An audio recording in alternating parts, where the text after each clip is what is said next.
আব্দুল মুত্তালিবের সন্তান আবু তালেব ওই যুগের ধনাঢ্য মহিলা মা খাদিজার ব্যবসার সাথে জড়িত ছিলেন। খাজা আবু তালেব নবীজির চাচা। একদিন মা খাদিজা ডাক দিয়া কয়, ও আবু তালেব, আমার ব্যবসায়ী দায়িত্ব যার কাছেই দেই সেই মাইরা খায়, সেই ভেজাল করে, একজন আমানতদার লোক চাই। আবু তালেব ডাক দিয়া বলে, খাদিজা, আমার আপন ভাতিজা মোহাম্মদ, যাকে গোটা বিশ্বের মানুষ আল আমিন বলে, আরবের মানুষ, তাকে দায়িত্ব দিতে পারেন। মা খাদিজা আবু তালেবের কথা আমার নবীকে দায়িত্ব দেয় পরীক্ষা করার জন্য। মা খাদিজা একজন দাস তার একজন কৃতদাস সাথে দিয়ে দেয়, তুমি দেখবা মোহাম্মদ 2 নম্বরই করে কিনা, ব্যবসার মধ্যে ভেজাল করে কিনা। আমার নবী যখন ব্যবসার মাল নিয়ে যায়, ওই কৃতদাস সাথে সাথে নজর করে দেখি কি দেখা যায়। ব্যবসা শেষে যখন কাফেলা বাসায় ফেলল, মা খাদিজা দেখতেছে ব্যবসার মধ্যে কয়েক গুণ লাভ হয়েছে। এবার মা খাদিজা চুপে চুপে কৃতদাসকে, গোলামটারে কাছে ডাকছে, তাইকা বলতেছে, গোলাম, সত্যি করে বল, মোহাম্মদ এত ব্যবসা কেমনে করলো? মোহাম্মদের কিছু কারগুজারি শোনা। এই গোলামটা ডাক দিয়া কয়, ও খাদিজা, আপনি তো জানেন না, জীবনে এই দৃশ্য আমি কোনোদিন দেখি নাই। মোহাম্মদ এই মাল নিয়ে যখন বাজারে রওনা করে কোনো মার্কেটে যায়, রাস্তায় দেখি একদিন শুয়া পড়ছে বিশ্রাম নেওয়ার জন্য, ক্লান্ত হয়ে গেছে। রৌদ্রের ভিতরে প্রচণ্ড রোদ, কোথার থেকে দেখি একটা গাছ বাঁকা হইয়া নবী এই মোহাম্মদের মাথার উপরে দেখি ছায়া দান করতেছে। চিৎকার মেরে কন্যা আল্লাহু আকবার। আর কি দেখছো? ও খাদিজা, আমি দেখেছি মোহাম্মদ যখন আপনার ব্যবসায়ী মাল মার্কেটে উঠাইছে, মালের কোয়ালিটি তেমন ভালো না, কিন্তু মোহাম্মদরে দেখছি মালের মধ্যে যখন হাতটা বোলায়া দিছে, একটু হাত দিয়া মালের মধ্যে নাড়াচাড়া দিছে, দেখি বাজারের সব কাস্টমার আর কোনো মালের দিকে না যায়া এই মাল কেনার জন্য তারা সিরিয়াল লাগাইছে। চিৎকার মেরে কোন সুবহানাল্লাহ। এটা শুধু তাই না, মোহাম্মদ যা করতে চায় অচিরে সহজে হয়ে যায়। মা খাদিজার আর বুঝতে বাকি নাই, এর ভিতরে তো অলৌকিকতা আছে, হতে পারে এই লোকটাই আখেরি জমানার পয়গম্বর। মা খাদিজার দিলের মধ্যে তামান্না। অনেক নাস্তিক আর মুরতাদরা কয় যে নবী মোহাম্মদ একজন বুড়া মানুষকে 25 বছরের যুবক হয়ে 40 বছরের একটা বুড়িরে বিয়া করছে মালের লোভে। নাউজুবিল্লাহ কোন সবাই। নাস্তিকরা কয় সম্পদের লোভে তারা বিয়ে করছে। জোরে কন্যা নাউজুবিল্লাহ। মা খাদিজা প্রস্তাব দিছে, তার একজন বান্ধবী নাফিসার সাথে গল্প করতেছে, নাফিসা, ইদানিং আমার একজন ব্যবসায়িক পার্টনার আছে, এত ভালো, তারাই প্রশংসা করে। কোনো বান্ধবীর জবানে যখন কোনো পুরুষের প্রশংসা শুনে, বান্ধবী মনে মনে কয়, তুমি বুঝি তারে পছন্দ করছো। মা খাদিজা অকপটে বলে দিলেন, ও নাফিসা, 2টা স্বামীর ঘর ছেড়ে আসছি, 2টা স্বামীর কাছ থেকে ডিভোর্স পেয়েছি। ও নাফিসা, কোনো পুরুষের মন আমি পাই নাই, জোগাইতেও পারি নাই, আমি আমানতদার পাই নাই, কিন্তু আমার গোলামের জবানে মোহাম্মদের ব্যাপারে যেমন কথা শুনেছি, এর মতো মানুষ আর চেহারার দিকে তাকায়ও দেখেছি, এর মতো মানুষ আসমান আর জমিনের নিচে আর কেউ হতে পারে না। চিৎকার মেরে কোন সুবহানাল্লাহ। কয় তাহলে প্রস্তাব দিয়ে দেন। আবু তালেবের কাছে প্রস্তাব নিয়ে যায়। আবু তালেব নবীজির কাছে যখন প্রস্তাব দেয়, নাফিসা কয়, আমি এটা জানি না, আমার একজন গার্জিয়ান আছে, আমার চাচা আবু তালেবরে প্রস্তাব দিলে আবু তালেব তখন রাজি হয়ে যায়। এরপরে মা খাদিজার সাথে আমার নবীর বিয়ে হয়। তাহলে আপনারা বলেন, আমার নবীজির কাছে মা খাদিজা, নবীজি প্রস্তাব দিয়েছেন না মা খাদিজা নিজে প্রস্তাব দিয়েছেন? জিবরাইল আলাইহিস সালাম নবীজির কাছে ওহী নিয়ে আগমন করেন, কিন্তু একবার ফাতরাতে ওহী কোনো এক কারণবশত মক্কায় নবীজির অবস্থান, জিবরাইলের আগমনটা বন্ধ হয়ে গেল। জিবরাইল নবীজির কাছে আসে না। নবীজি মনক্ষুণ্ণ হলেন, আল্লাহ, বুঝি না কেন গো জিবরাইল আসে না, কেন তুমি আমার সাথে কথা বলো না? নবীজির মন খারাপ। এই খবরটা সব জায়গায় ছড়িয়ে গেল, সব জায়গার মধ্যে মানুষ কানাঘুষা আরম্ভ করলো। মনে হয় মোহাম্মদের রব, মোহাম্মদ যেই রবের কথা বলে, ওই রব মনে হয় মোহাম্মদের প্রতি রাগ করেছে, গোসা করেছে। মোহাম্মদের রব মোহাম্মদকে ছেড়ে দিয়েছে। মোহাম্মদের কাছে যেই লোকটা আসতো, যিনি আগমন করতো, সেও আসা বন্ধ করে দিয়েছে।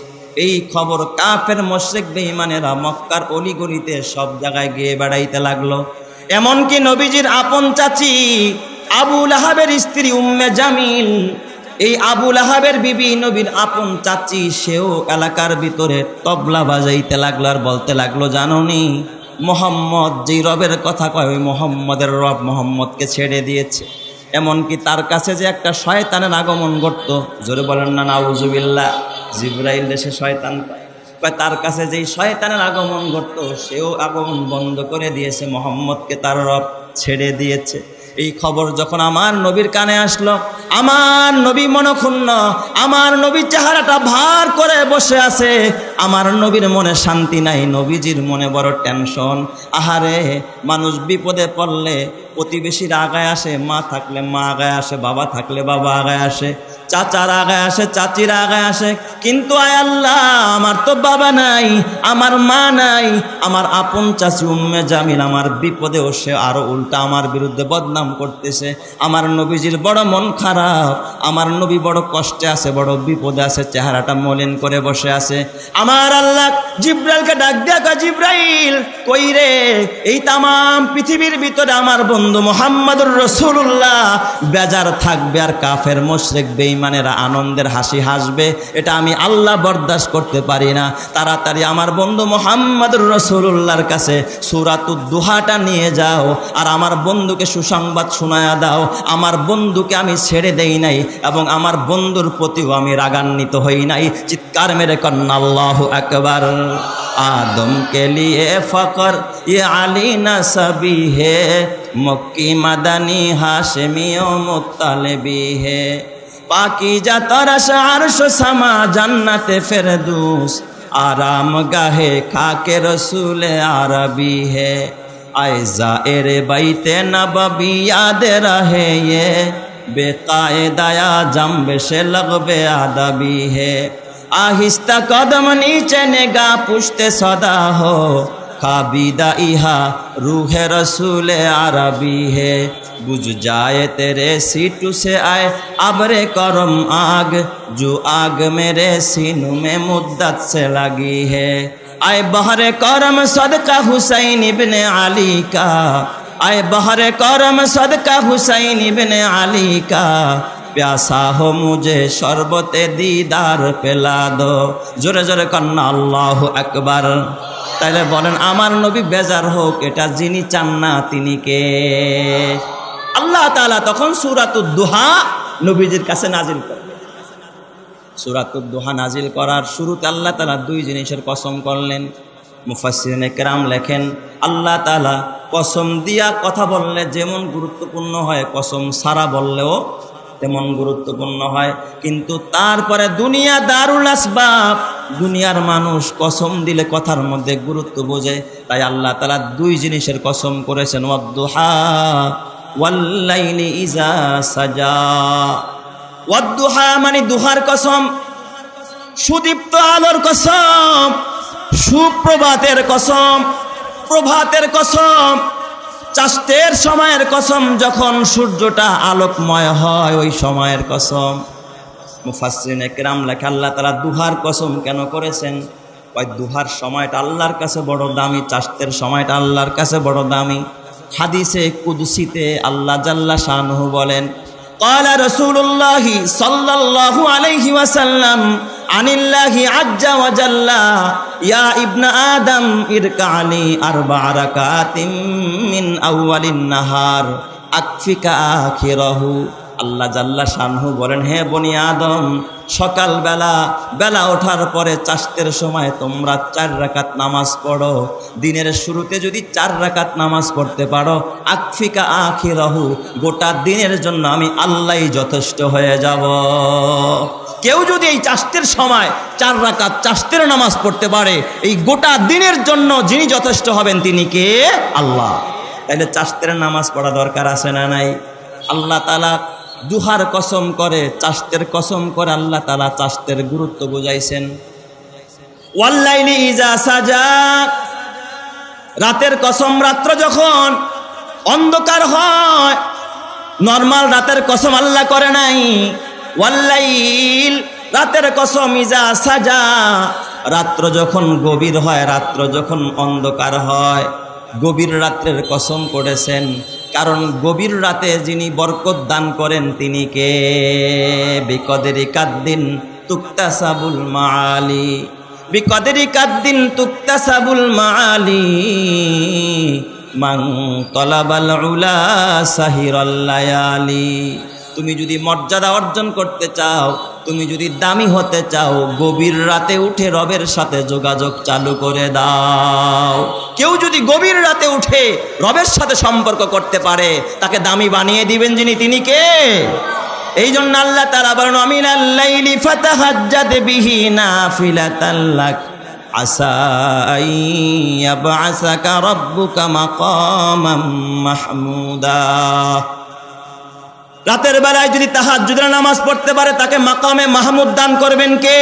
আল্লাহ প্রশংসিত স্থান দান করবে। দেখেন না, এই যুগেও যদি কেউ তাহাজ্জুদ গুজার আল্লাহওয়ালা হয়, কেউ যদি তাহাজ্জুদের নামাজ পড়ে, তার সম্মান দুনিয়া ও আখেরাতে যিনি বাড়িয়ে দেন তিনি কে? তাহাজ্জুদের দ্বারা মানুষের ইহকালীন পরকালীন ইজ্জত আল্লাহর কাছে বেড়ে যায়। এই জন্য আল্লাহ তাআলা ওই গভীর রাতের কসম করলেন, ওয়াল্লাইলি ইযা সাজা। আবার কেউ কেউ ব্যাখ্যা করেছেন না, ওয়াদ্দুহা মানে হলো আমার নবীর চেহারা, চেহারার সৌন্দর্যের কসম করেছেন, কারণ আমার নবীর চেহারা ছিল একেবারে দীপ্তময় সুন্দর। সুবহানাল্লাহ, যেরকম সবাই আমার নবীর চেহারার মতো এত সুন্দর মানুষ আসমানের নিচে জমিনের উপরে আল্লাহ তাআলা কাউকে বানায় নাই। জোরে কন্না আল্লাহু আকবার। এত সুন্দর করে আমার নবীকে বানাইছেন যিনি, তিনি কে? ওয়াল্লাইলি ইযা সাজা। আর এখানে রাতের অন্ধকারের সাথে আমার নবীর চুল মুবারককে তাসবিহ দেওয়া হয়েছে। তার মানে আপনার ওই নিকশ কালো চুলের কসম, নবী আমার আপনার এই আলোক উজ্জ্বল চেহারার কসম, এবং আপনার কালো কেশ যেটা আপনার চেহারার সাথে মানানসই। কিছু কিছু কালো আছে যেটা চেহারার সাথে মানায় না।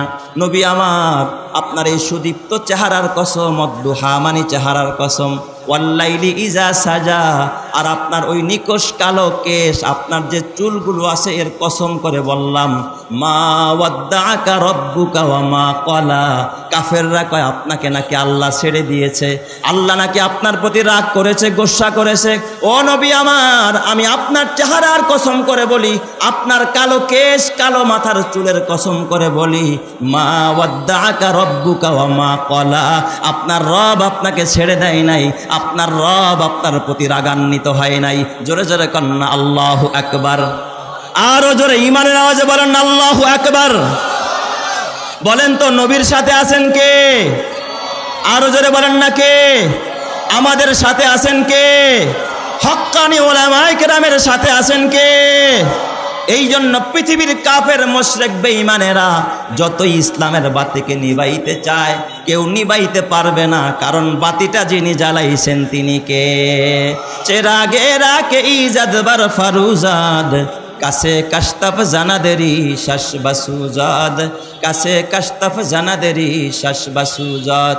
আল্লাহ তাআলার আদেশে যে বাতিটা জ্বলেছে, আল্লাহ তাআলার আদেশে যে বাতিটা জ্বলেছে, যেজন তারে নিবাতে চায় তার দাড়ি শুধু পড়েছে, যে নিবাইতে চাবে সেই পুড়ে যাবে। কোনোদিন ইসলামের বাতিকে নিবাইতে কেউ পারবে না, কেউ পারে নাই, এখনো পারতেছে না, কিয়ামত পর্যন্ত পারবে না। ঠিক না বা ঠিক? যে দেখা আমার বাজান। এরপরে আরো একটা ব্যাখ্যা করেছেন মুফাসসিরিনে কেরাম, দুহার কসম আল্লাহ কেন করলেন? দেখবেন সূর্য যখন ওঠে, সূর্য যখন উদিত হয়, এই সূর্যেরও কিছু একদল বিরোধী আছে না নাই? কিছু কিছু প্রাণী আছে সূর্যের বিরোধিতা করে, যেমন চামচিকা, কথা কয় না। তারপরে আপনার বাদুর, বাদুর কলা বাদুর যেটা কলা খায়। বলেন তো এই বাদুর দিনের বেলায় চোখে দেখে না, বেলা উঠলেই ওর চোখ কি হয়ে যায়? বন্ধ হয়ে যায়। এই জন্য বেলা ডুবলে ওর সুবিধা হয়। এই জন্য কি করতে পারে? চুরি করতে পারে ভালোভাবে। এই দুনিয়ারও কিছু চোর আর বাটপার আছে, সিটার আছে, আছে না নাই? ও চুরি করতে গেছে, হঠাৎ বিদ্যুৎ চলে গেলেও খুশি হয় না, বেজার? ভালো হয়েছে অন্ধকারটা জমছে রে, চুরি করে মজা পাবো। চোরের জন্য আলো ভালো না অন্ধকার ভালো? বলেন তো। অন্ধকার ভালো। আল্লাহ তাআলা বুঝাইতে চায়, নবী আমার, আমি দুহার কসম করলাম, আপনার কাছে ওহি যেটা পাঠাই এটাও হলো সূর্য, সুবহানাল্লাহ জোরে কোন সবাই। এটাও হলো আলো। এই আলো সবাই পছন্দ করে না। এই আলোর একদল বিরোধী আছে। আপনার কাছে যে ওহি পাঠাই ওহিরও একদল বিরোধী আছে। আমি এই ওহিকে বন্ধ করে দিয়া সূর্যটাকে ডুবাইয়া দিয়া আমি একটু পরীক্ষা করতে চাই কারা ওহির পক্ষে আর কারা বিপক্ষে। ইয়া রাসূলুল্লাহ, দুনিয়ার সূর্য উঠলে যেমন গোটা দুনিয়াটা আলোকিত হয়, আপনার কাছে যেমন নবুয়তের আলো পাঠাইলাম, আপনি হলেন নবুয়তের আকাশের একটা সূর্য। আপনার দ্বারা গোটা পৃথিবী আলোকিত হবে, সমস্ত পয়গাম্বররা আলোকিত হবে, সমস্ত মানুষ, নারী আর পুরুষ আর মাখলুকাতগুলো আলোকিত হবে। জোরে কোন সুবহানাল্লাহ। কাউনাইন কা মুখতারে খোদা তুমকো বানায়া, काउनाइन का मुख्तार खुदा तुमको बनाया, उम्मत का निगाहबान खुदा तुमको बनाया, उम्मत का निगाहबान खुदा तुमको बनाया। ओ फ़ख्रे जहाँ फ़ख्रे ज़मा फ़ख्रे उमम है, ओ फ़ख्रे जहाँ फ़ख्रे ज़मा फ़ख्रे उमम है, ये आहद बेमी में शाह लौह कलम है, ये आहद बेमी में शाह लौह कलम है, रुतबे में फदू सबसे ही अल्लाह से कम है, ये कौल शब रोज़ मेरा हक़ की कसम है, ये कौल शब रोज़ मेरा हक़ की कसम है। जोरे जोरे बोली सुबहानाल्लाह। अल्लाह ताला जाना दिलेन, हे नबी आमार, আপনার রব আপনাকে ছেড়ে দেয় নাই, আপনার রব আপনার প্রতি রাগ করে নাই, গোসা করে নাই। ওয়ালা সাউফা ইউতিকা রাব্বুকা ফাতারদা। হাবিব আমার, ওই সমস্ত পাগলের কথায় কি আসে যায়? কারণ পাগল কত কিছুই না বলে, ছাগল কত কিছুই না খায়। কে কি বলল নবী আমার, কান দিবেন না। ওয়ালা সাউফা ইউতিকা রাব্বুকা ফাতারদা। আপনার রব আপনাকে এত নিয়ামত দিবে, এত নিয়ামত দিবে, আল্লাহ তাআলা আপনাকে এত দিবে, এত দিবে, আপনি ওই নিয়ামত পাই আপনি আপনার রবের প্রতি খুশি হয়ে যাবেন। জোরে কোন সুবহানাল্লাহ। আল্লাহ তাআলা এত নিয়ামত আপনাকে দিবে, সুসংবাদ শোনায়া দিলেন কে? কি নিয়ামত আল্লাহ তাআলা আমার নবীকে দিবেন? এক হাদিসের মধ্যে আসছে, আমার আল্লাহ আমার নবীকে শাফাআতে কুবরা দান করবে। অন্য নবীরা যেটা পারবে না ওইটা আল্লাহ তাআলা আমার নবীকে দিবে। জোরে জোরে কন্না আল্লাহু আকবার। এই জন্য আল্লাহ নবী কয়, লিকুল্লি নাবিয়্যিন দাওয়াতুন মুস্তাজাবা ফাতাআজ্জালা কুল্লু নাবিয়্যিন দাওয়াতাহু ওয়া ইন্নী ইখতিবাতু দাওয়াতি শাফাআতান লি উম্মতি। আল্লাহ নবী ডাক দেয়া কয়, উম্মতেরা, সব নবীকে আল্লাহ তাআলা একটা অধিকার দিছে, নবীরা চায়া চায়া আমার কাছ থেকে নাও। চাইতে দেরি, আল্লাহ কবুল করতে দেরি নাই। আদম নবী বিপদে পড়ছে, আল্লাহকে ডাক দিছে, রব্বানা যালামনা আনফুসানা ওয়া ইল্লাম তাগফির লানা ওয়া তারহামনা লানাকুনান্না মিনাল খাসিরিন। আদম নবীর তওবা কবুল করেছেন কে? হযরত ইউনূস আলাইহিস সালাতু ওয়াস সালাম মাছের পেটে গিয়া দোয়া করেছে, লা ইলাহা ইল্লা আনতা সুবহানাকা ইন্নী কুনতু মিনাজ জালিমিন। ওই হযরত ইউনূস নবীর দোয়া কবুল করেছেন কে? দোয়া করতে দেরি, কবুল হইতে একটা সেকেন্ড দেরি নাই। ফাস্তাজাবনা লাহু ওয়া নাজ্জাইনাহু মিনাল গাম্মি ওয়া কাযালিকা নুনজিল মুমিনিন। আইয়ুব নবী বিপদে পড়েছে, ওয়া আইয়ুবা ইয নাদা রাব্বাহু আন্নী মাসসানিয়াদ দুররু ওয়া আনতা আরহামুর রাহিমিন। বিপদে পড়ে আইয়ুব নবী ডাক দিছে, আল্লাহ তুমি তো আরহামুর রাহিমিন। আল্লাহ ডাক দিয়া কয়, ফাস্তাজাবনা লাহু ফাকাশাফনা মা বিহি মিন দুররিন ওয়া আতাইনাহু আহলাহু ওয়া মিসলাহুম মাআহুম রাহমাতাম মিন ইনদিনা ওয়া যিকরা লিল আবিদিন। আমি আল্লাহ আমার আইয়ুবের ডাকে সাড়া দিলাম, আর আমি আল্লাহ তার নিয়ামতকে দ্বিগুণ করে দিলাম, বাড়ায়া দিলাম। জোরে জোরে কোন সুবহানাল্লাহ। আল্লাহ তাআলা সব নবীর দোয়া কবুল করেছে। ইব্রাহিম খলিলুল্লাহ নমরুদের আগুনের মধ্যে পড়েছে, আল্লাহ তাআলা খলিলের ডাকে সাড়া দিয়া ডাক দিয়া কয়, ইয়া নারু কুনি বারদাও ওয়া সালামান আলা ইব্রাহিম। আল্লাহ সঙ্গে সঙ্গে সব নবীর দোয়া কবুল করেছে। নবী আমার ডাক দিয়া কয়, উম্মতেরা, আমি মুহাম্মদ তায়েফের ময়দানে বিপদে পড়েছি, আমাকে একবার আর দুইবার নয়, তিনবার তায়েফবাসী আমাকে পাথর মেরে বেহুশ করে জমিনের মধ্যে ফালায়া দিস। জিব্রাইল আইসা আমার ডাক দেয়া কয়, ইয়া রাসূলুল্লাহ, যদি অনুমতি দেন তায়েফের সব মানুষগুলোকে ধ্বংস করে দিব। কিন্তু আমি বলেছি, আল্লাহ তারা বুঝে না, আমার উম্মতগুলোর আপনি মাফ করে দেন, আমি বদদুয়া করি নাই। আমি মুহাম্মদ উহুদের ময়দানে আমার দান শহীদ হয়ে গেছে, মাথায় লোহার কড়া ঢুকেছে, আমার দাঁত থেকে আমার মাথা থেকে রক্ত বের হইতেছিল। জিব্রাইল আমিন ডাক দেয়া কয়, ইয়া রাসূলুল্লাহ, আপনি যদি অনুমতি দেন উহুদ পাহাড় দিয়া উহুদবাসীকে ধ্বংস করে দিব। কিন্তু আমি তখনও বদদুয়া করি নাই, আল্লাহর কাছে আমি কিছু চাই নাই, বলছি আল্লাহদেরকে মাফ করে দেন, এরা বুঝে না।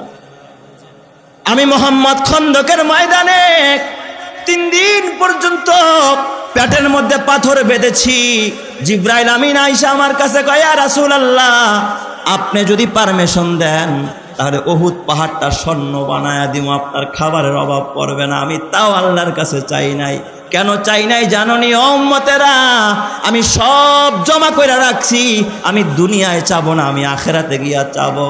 হাসরের ময়দান আমার উম্মতেরা যেদিন বিপদে পড়ে যাবে, পানি পানি বলে চিৎকার করবে, যেদিন আদম সফিউল্লাহ নাফসি নাফসি করবে, মুসা কালিমুল্লাহ নাফসি নাফসি করবে, ইব্রাহিম খলিলুল্লাহ নাফসি নাফসি করবে, ওই দিন আমি মুহাম্মদ আরশের নিচে সিজদায় পড়ে আমি বলবো, রব্বি হাবলি উম্মতি, আল্লাহ আমার উম্মতকে বাঁচাও। ওই দিন আমার আল্লাহ আমি যাকে বলবো আমার ওই উম্মতকে মাফ করে জান্নাত দিয়া দিবে। চিৎকার মেরে কোন সুবহানাল্লাহ।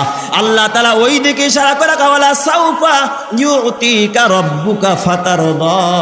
হাবিব আমার, আপনি যেমনটা চাইবেন তার থেকে আমার আল্লাহ আপনাকে আরো বেশি দিবে, এত দেওয়া দিবে আপনি এক পর্যায়ে আল্লাহর প্রতি রাজি আর খুশি হয়ে যাবেন। জোরে জোরে কোন সুবহানাল্লাহ। বলেন তো দেনেওয়ালা যিনি তিনি কে? আরো জোরে বলেন দেনেওয়ালা কে? এরপরে আমার আল্লাহ আমার নবীকে 3টা নিয়ামতের কথা স্মরণ করায়া দেয়। আমার আল্লাহ এই প্রতিশ্রুতি দেওয়ার পরে, সুসংবাদ দেওয়ার পর আমার আল্লাহ নবীকে 3 নিয়ামতের কথা স্মরণ করায়। 1 নম্বরের নিয়ামত আল্লাহ তাআলা বলে, আলাম ইয়াজিদকা ইয়াতীমান ফাআওয়া।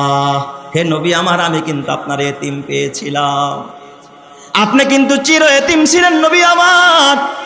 জন্মের আগেই বাবা হারাইছেন রাসূল গো, আপনার আশ্রয়ের কোনো জায়গা ছিল না।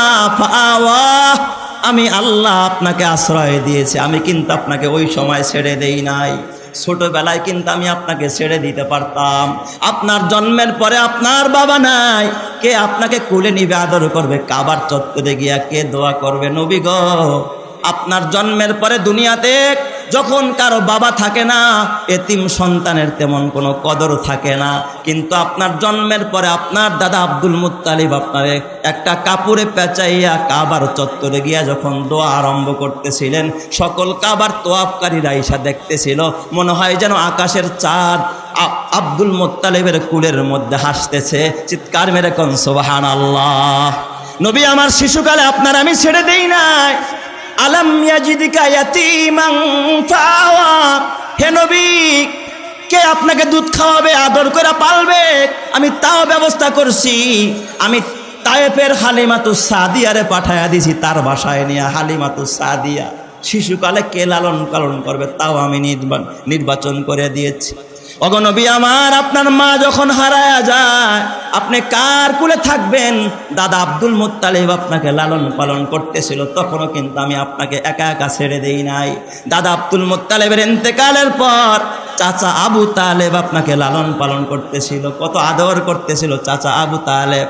আবু তালেব একদিন আমার নবীকে ডাক দিয়া বলে, ও মোহাম্মদ, বাতিজা মোহাম্মদ, ছোট্টবেলায় তোমার একদিন কুলে নিয়া আমি পূর্ণিমার রাতে, যখন জ্যোৎস্না রাতে আমি রাতের বেলায় বের হইলাম, আমি যখন তোমাকে আমার কুলের মধ্যে হেলাইতে দুলাইতেছিলাম, আমি আকাশের দিকে তাকায় দেখি তুমি যেমন নড়াচড়া করো, তোমার হাত পাও যেমন নড়াচড়া করে, আকাশের চাঁদ দেখি তোমার সাথে সাথে নড়াচড়া আরম্ভ করে দিয়েছে।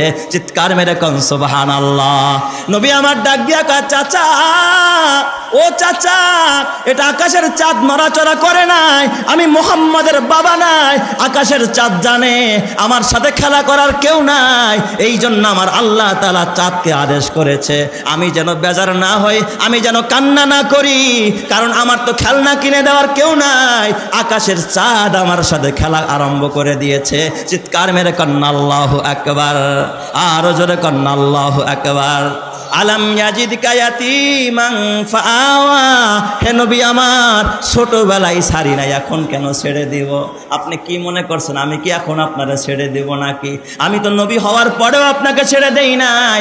আবু তালেবের কাছে থাকা অবস্থায় মক্কার কাফেরেরা, আপনি যখন তায়েফের, আপনি যখন পাহাড়ের পাদদেশে দাঁড়ায়া যখন দাওয়াত দেওয়া আরম্ভ করলেন আমার নির্দেশ পাইয়া, ফাসদা বিমা তুমার ওয়া আরিজ আনিল মুশরিকিন, প্রকাশ্যে যখন দাওয়াত দেওয়া আরম্ভ করলেন, মক্কার কাফেরেরা যখন পাহাড়ের পাশে সবাই জমা হলো, আপনি যখন তাদেরকে জাহান্নামের কথা বললেন, ঈমানের কথা বললেন, কালিমার কথা বললেন, তখন আপনার চাচা আবু লাহাব কি বলছিল? তাব্বান লাকা ইয়া মুহাম্মদ, এ মুহাম্মদ তুমি ধ্বংস হয়ে যাও, আলী হাজা জামাতানা, এই জন্যই কি আমাদেরকে ডাকছো কিনা?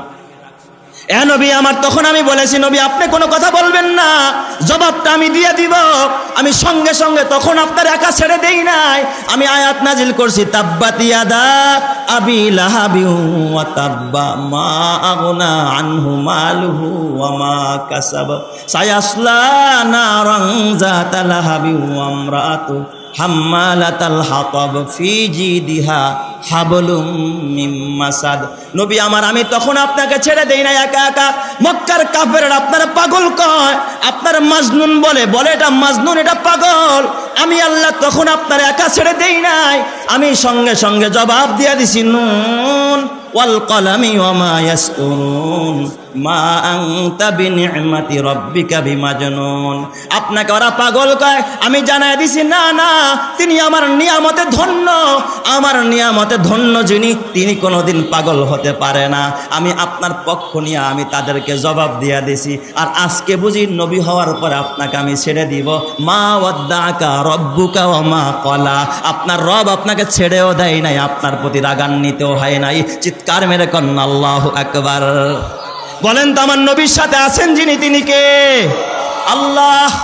এই জন্য আল্লাহ আলাম ইয়াজিদকা ইয়াতীমান ফাআওয়া, 2 নম্বরে আর একটা নিয়ামতের কথা আমার আল্লাহ স্মরণ করে দেয়, ওয়া ওয়াজাদাকা দাল্লান ফাহাদা।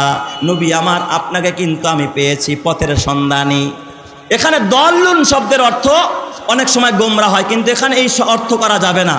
ওয়াজাদাকা দাল্লান ফাহাদা, আপনাকে আমি পথের সন্ধানকারী পাইছি। আপনি পথ তালাশ করতেছিলেন, শরীয়ত তালাশ করতেছিলেন, বিধান তালাশ করতেছিলেন। আমি আল্লাহ কোরআন নাজিল কইরা, ওহী নাজিল কইরা আপনাকে আমি শরীয়তের বিধান দিয়া দিছি, পথের দিশা দিছি। জোরে কোন সুবহানাল্লাহ। তাহলে আমার 2 নম্বরের নিয়ামত।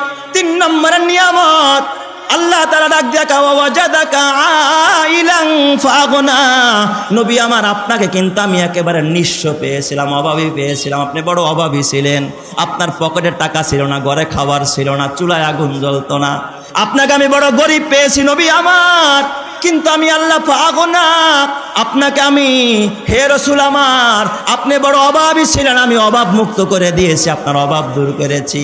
আল্লাহ কেমনে অভাব দূর করছে? তা করে নাই, তারাও ইসলামকে ঠেকাইতে পারে নাই।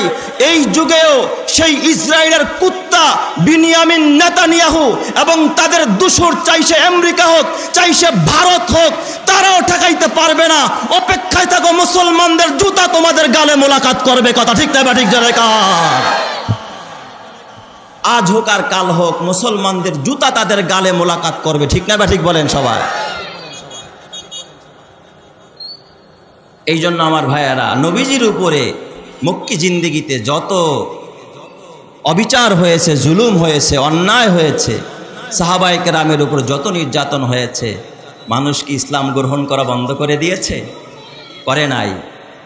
কারণ মুসলমান তো হালাল জাদা। মুসলমান কি বলেন? হালাল জাদা। হালাল জিনিসের মধ্যে বরকত আছে না নাই? তোরা তো হারাম জাদা, তোদের তো জন্মের ঠিক নাই, তোদের বাবার পরিচয় নাই, তোরা তো হারাম জাদা। হারামের মধ্যে বরকত নাই, হালালের মধ্যে বরকত আছে না নাই? দেখবেন আমাদের দেশে 2 ধরনের প্রাণী আছে, গরু এটা হালাল না হারাম? পক্ষান্তরে কুকুর, এটা হালাল না হারাম? হারাম। বলেন তো, গরু বছরে বাচ্চা দেয় কয়টা? একটা। আবার মাঝে মাঝে গ্যাবও দেয়, দেয় কি না? পক্ষান্তরে কুকুর বাচ্চা দেয় কয়টা? হ্যাঁ, 7টা 8টা, 2 হালি 3 হালি, ঠিক না ঠিক? কিন্তু আপনাদের এলাকার মধ্যে গরু জবাই হয় কয়টা? কথা কয় না। এই এলাকার মধ্যে গরু কি পরিমাণ জবাই হয়? কোরবানিতে কি পরিমাণ জবাই হয়? এমন কোনো হাট নাই, এমন কোনো দিন নাই যে রামগঞ্জে গরু জবাই হয় না। ঠিক বললাম না ঠিক বললাম? বাংলাদেশের মধ্যে, সারা বাংলাদেশে কয়েক লক্ষ গরু জবাই হয়, ঠিক কিনা বলেন? মানুষ এই গরুর গোস্ত খায়, ঠিক কিনা?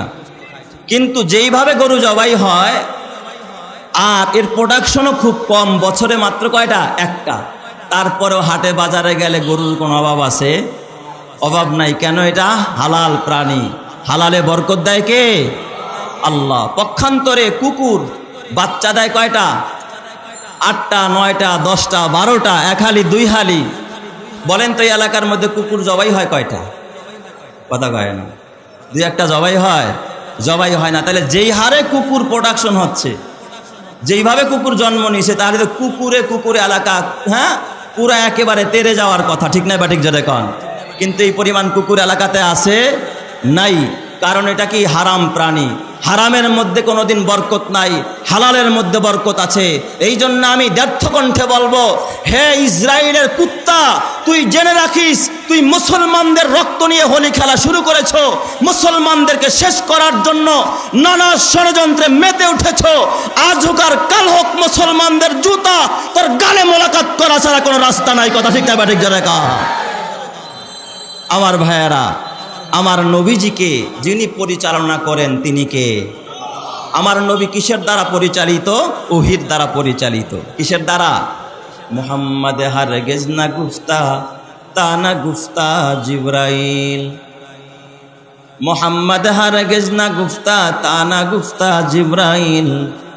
জিবরাইল হারগিজ না গুফতা তা না গুফতা রব্বুল জলিল।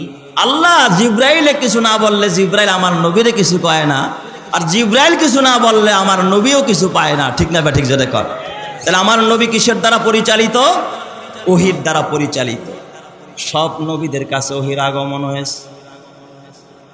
আদম নবীর কাছেও জিবরাইলের আগমন, নূহ নাজিহুল্লাহর কাছেও জিবরাইল এসেছে, হযরতে ইব্রাহিম খলিলুল্লাহর কাছেও জিবরাইলের আগমন ঘটেছে, ইসমাইল জবিহুল্লাহর কাছেও জিবরাইল আলাইহিস সালামের আগমন ঘটেছে, ওহির আগমন হয়েছে।